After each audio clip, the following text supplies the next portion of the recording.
Hey guys, Petra here. Thank you so much for joining me. If you're new to my work, I like to share advice and tips about how to make your movement more sustainable for your body and your long-term health. And right now what I want to talk about is hip extension, specifically hip extension for the purpose of helping you walk better.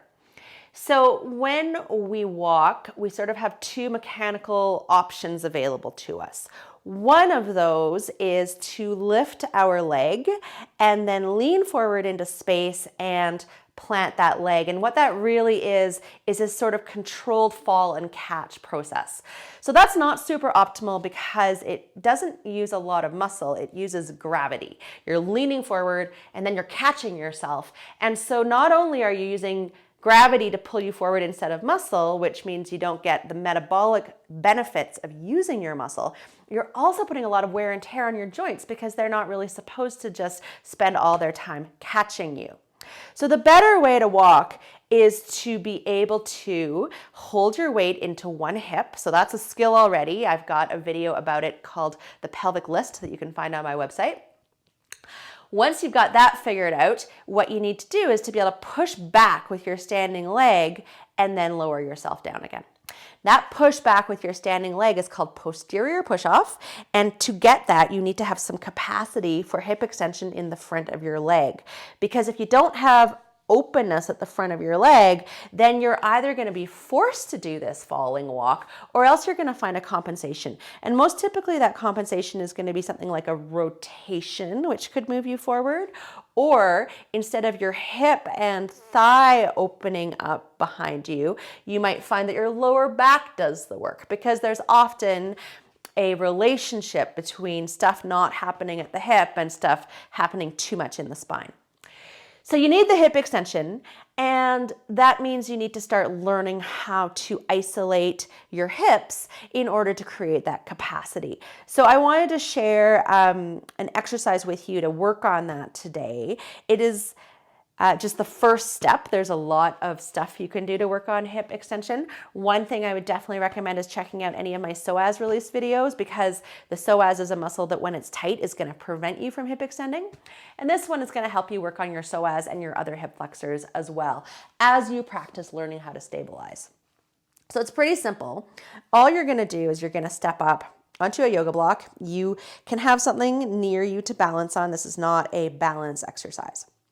And what I want you to do here is I want you to start swinging your free leg. So just reach your heel back in space.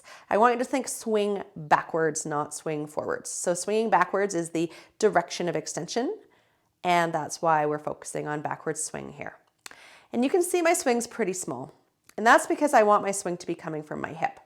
But let's try something bigger. I want you to start making a big swing, like really swing backwards. And can you see how my spine is starting to bend? Can you feel your spine starting to bend? This is how the hip compensates. When it doesn't have the range, it's going to tend to work into your back. And it could also do a twist. So maybe you're finding yourself doing some big twists, and that's fine for this exercise, maybe not so awesome on the long term. I'm going to switch sides. You can switch sides too. All right, so standing up here, and you could use like a telephone book if you happen to have one instead of a yoga block if you didn't have a yoga block.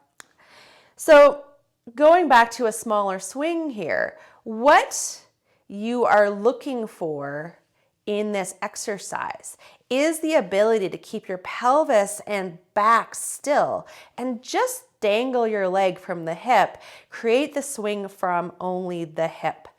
The goal is to do the effort behind you. So think about using your hamstring to pull your heel towards the wall behind you. It's almost like you wanted to push your heel back in space. And that's what creates the movement of the leg.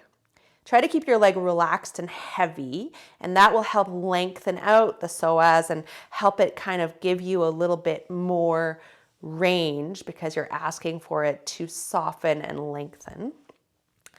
And all this time, you're thinking about keeping your pelvis very still.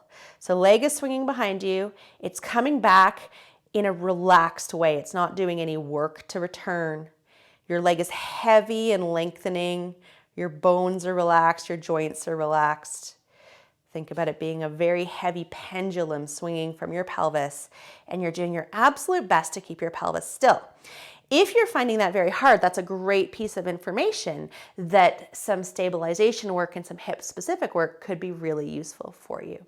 So this is a really nice hip opener that focuses in directly on some of the muscles that need it the most, and that's very directly applicable to walking because it's this leg behind you movement when you walk that's going to be what's going to help you move forward better in the world. So you can do a little bit more on the other leg. This is sort of more of a release than a stretch, and what a release means is that you're letting go of tension rather than tugging on the muscles to add a ton of length to them. And it's nice to release before you stretch, because if you are holding tension in there with your brain, then you're gonna have a hard time stretching because your brain's too busy saying, no, no, no, we're staying tight. So a little relaxation before you stretch is a nice idea. So let's turn this into a stretch. This is an excellent way to help rehab your body from all those chairs. So because we sit a lot, the hip flexors get very tight and short. Many of us are in a constant position of hip flexion, which is the opposite of hip extension. And if you're in this very hip flexed position all the time, you're gonna have a hard time ever getting into extension. So this is a great stretching option. All you're gonna do is set yourself up with one knee on the ground. You could have that on a pillow if the ground was too uncomfortable for you. Your other foot walks forward a bit, more than 90 degrees at the ankle, so you've got some room to move forward. And what you need to watch for here is what you're doing with your pelvis. So you don't want to do a big, giant lunge here, because if you do, you're not changing anything between your leg and the pelvis. And all we need here is to change things between the leg and the pelvis.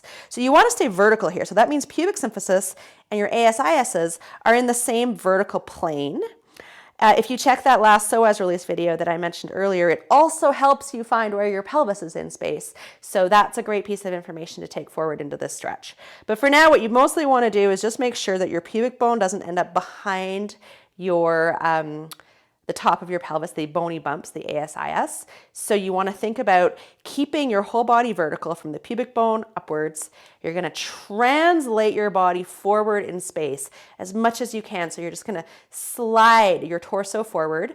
Your left leg is going to stay behind you, and hopefully you're going to start feeling some tension through the front of the left leg here. Think almost about tucking your pelvis here. So think about curling your pubic bone in towards your belly button a little bit. You can use some abs as you come forward. Not squeezing your butt, you're just using your abs here. Feeling tension through the front of the hip. Try not to let a rotation happen. So you're straight moving forward, and you're just feeling whatever you're feeling here in the front of your hip.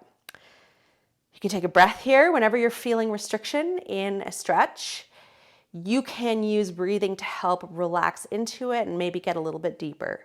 So you could take a nice deep breath into wherever you're feeling the restriction, feel that expand, and ask it to soften a little bit. See if you can get a little bit deeper here. Let's go to the other side.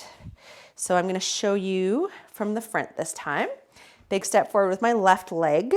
Here I've rotated myself, so I'm going to unrotate, so I'm moving forward at about the same speed with both of my headlights. I'm going to curl my tailbone under a little bit, and then I'm going to slide my upper body forward relative to my right leg here. So I'm just kind of giving myself an opportunity to open up through the places in my leg where they attach to my pelvis, which is the key to hip extension. Keep feeling like you're curling your tail under.